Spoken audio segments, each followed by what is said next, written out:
এবার একটা মজার হাদিস শোনেন, সহিহ বুখারী। এক সাহাবী দৌড়ে এসে রাসূল সাল্লাল্লাহু আলাইহি ওয়াসাল্লামকে বলতেছে, ইয়া রাসূলুল্লাহ, হালাকতু ইয়া রাসূলুল্লাহ, হে আল্লাহর রাসূল, আমি তো শেষ। সাহাবী বলতেছে, ইয়া রাসূলুল্লাহ, আমি তো শেষ। তুমি শেষ, কি হয়েছে তোমার? রাসূল সাল্লাল্লাহু আলাইহি ওয়াসাল্লাম বললেন, ওয়ামা আহলাকাক, তুমি কেন, কি সমস্যা? হালাকতু ইয়া রাসূলুল্লাহ লিটারাল মিনিং হচ্ছে, ইয়া রাসূলুল্লাহ, আমি তো ধ্বংস হয়ে গেলাম। রাসূল বললেন, কি হয়েছে, কিভাবে ধ্বংস হয়ে গেল? তো সাহাবী বললেন, ওয়াকাআতু আলা ইমরাআতি ফি রমাদান, আমি রমাদানের দিনের বেলায় আমার স্ত্রীর সাথে ফিজিক্যাল ইন্টারকোর্স করে ফেলেছি, আমি তো শেষ, ইয়া রাসূলুল্লাহ, আমারে বাঁচান। এবার রাসূল সাল্লাল্লাহু আলাইহি ওয়াসাল্লাম বললেন, হাল তাজিদু মা কা'আতিকু রাকাবা, তুমি কি একটা দাস আযাদ করতে পারবে? কাফারার মূল বিধান হচ্ছে দাস আযাদ করা, অথবা 60টা রোজা রাখা, অথবা 60 জনকে খাওয়ানো। ওকে, তো রাসূল সাল্লাল্লাহু আলাইহি ওয়াসাল্লাম বলতেছে, তুমি কি একটা দাস আযাদ করতে পারবে? উনি বলল, না, আমার তো এই সক্ষমতা নাই, আমি পারবো না। তো রাসূল সাল্লাল্লাহু আলাইহি ওয়াসাল্লাম বললেন, ফাহাল তাস্তাতিউ আন তাসুমা শাহরাইনি মুতাতাবিআইন, তাহলে টানা 60 দিন রোজা রাখতে পারবে? বলতেছে, লা ইয়া রাসূলুল্লাহ, এটাও আমি পারবো না, 60 দিন রোজা রাখা আমার পক্ষে সম্ভব। এরপর রাসূল সাল্লাল্লাহু আলাইহি ওয়াসাল্লাম বললেন, ফাহাল তাজিদু মা তুতঈমু 60 মিসকিনান, তাহলে 60 জনকে খাবার খাওয়াইতে পারবে? বলতেছে, না, এটাও পারবো না। তো কোনোটাই সে পারবে না।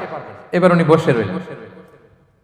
ফাউতিয়া বিআরাকিন ফিহি তাম, হঠাৎ করে রাসূল সাল্লাল্লাহু আলাইহি ওয়াসাল্লামের কাছে এক ঝুড়ি খেজুর আসলো। এবার রাসূল সাল্লাল্লাহু আলাইহি ওয়াসাল্লাম বললেন, সেই লোক কোথায় যে কিছুই করতে পারবে না, ডাকো।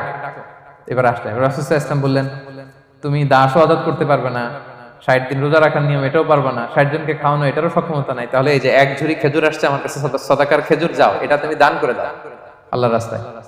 এবার উনি বলতেছে, আলা আফকারা মিন্না ইয়া রাসূলুল্লাহ, আমার চেয়েও গরীব কাউরে দান করব? রাসূল সাল্লাল্লাহু আলাইহি ওয়াসাল্লাম বললেন, হ্যাঁ। উনি বলতেছে যে আমার চেয়ে গরীব মদিনায় কেউ নাই। উনি বললেন, ফামা বাইনা লাবাতাইহা আহলু বাইতিন আহওয়াজু ইলাইহি মিন্না ইয়া রাসূলুল্লাহ, এই মদিনায় আমার চেয়ে গরীব, মানে এটার প্রতি মুখাপেক্ষী আমার চেয়ে বেশি কেউ আর নাই। ফাদাহিকান নবী সাল্লাল্লাহু আলাইহি ওয়াসাল্লাম, রাসূল সাল্লাল্লাহু আলাইহি ওয়াসাল্লাম এই কথা শুনে হেসে দিলেন। হাত্তা বাদাত আনিয়াবু, রাসূল সাল্লাল্লাহু আলাইহি ওয়াসাল্লামের চোয়ালের দুই পাশের দাঁত দেখা গেল। রাসূল সাল্লাল্লাহু আলাইহি ওয়াসাল্লাম সাধারণত হাসতেন না, দেহেক যেটা, এটা খুব কম হাসতেন না। তিনি তাবাসসুম, যেটা স্মাইলিং, মুচকি হাসতেন, ওটাতে দাঁত দেখা যায়। কিন্তু এই লোকের কাণ্ড দেখে, এই সাহাবী রাদিয়াল্লাহু তাআলা আনহুর কাণ্ড দেখে রাসূল সাল্লাল্লাহু আলাইহি ওয়াসাল্লাম হাসি আর থামা রাখতে পারলেন না। ফাদাহিকান নবী সাল্লাল্লাহু আলাইহি ওয়াসাল্লাম, রাসূল সাল্লাল্লাহু আলাইহি ওয়াসাল্লাম এমন হেসে দিলেন যে ওনার দাঁত দেখা গেল, এরকম হাসি উনি হাসেন না। এরপর রাসূল সাল্লাল্লাহু আলাইহি ওয়াসাল্লাম বললেন, কি আর করা, যাও, ইযহাব ফাআতঈমহু আহলাক, যাও নিয়ে তোমার ফ্যামিলিতে খাও।